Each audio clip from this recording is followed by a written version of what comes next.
Hello, this is your boy Miguel for the Mobile Mechanic 757. You know, I get down and get straight to the point. Wonderful customer has a Lincoln Navigator. I installed an alternator, which is sitting right there. It's brand new. I can't show you because all this is in the way, but the alternator is sitting right there. He bought it from Amazon.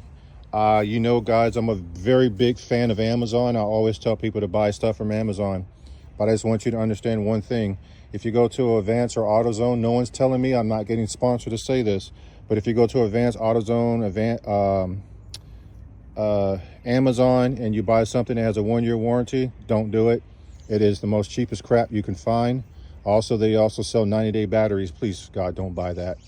Buy anything with a lifetime warranty on it, and you'll get what you pay for. Customer did not know. It is what it is, and I'm just spreading the news. If you like this video, please like, subscribe, and share. If you found any value in this video whatsoever, hit that super thanks button. If you want to see our videos before anybody else, 3 to 5 days before, hit that join button. And thank you for being wonderful subscribers.